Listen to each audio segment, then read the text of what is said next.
Hello বন্ধুরা, তো আজকে আমার চলে এসছে আমার 4K অ্যাকশান ক্যামেরা। তোমরা জানো আমি সামনেই একটা বড় রাইডিংয়ে বেরোবো, যার জন্য এই ক্যামেরাটা খুবই দরকার ছিল আমার বাইকের হেলমেটের সেটআপের জন্য। যাই হোক, আজকে ফাইনালি ক্যামেরাটা এসে গেছে।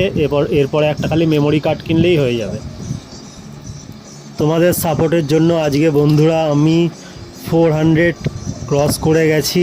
তোমরা এইভাবেই আমাকে সাপোর্ট করতে থাকো, আমি আরও ভালো ভালো কন্টেন্ট, ভালো ভালো ভিডিও তোমাদের কাছে নিয়ে আসবো। আগামী দিনে আরও অনেক অনেক ভালো ভালো ভিডিও তোমাদেরকে পরিবেশন করব। তো তোমরা আমার পাশে থেকো, আমার চ্যানেলটাকে সবাই সাবস্ক্রাইব করে দিও, লাইক শেয়ার কমেন্ট অবশ্যই করো। তোমাদের ভালোবাসা নিয়ে আমি আরও এই পথে এগিয়ে চলতে চাই। নমস্কার বন্ধুরা, ভালো থেকো সবাই। বন্ধুরা তোমাদের বলি, এর ক্যামেরাটা হচ্ছে 16 মেগাপিক্সেল আর 64 GB memory card support, wifi facility আছে, 170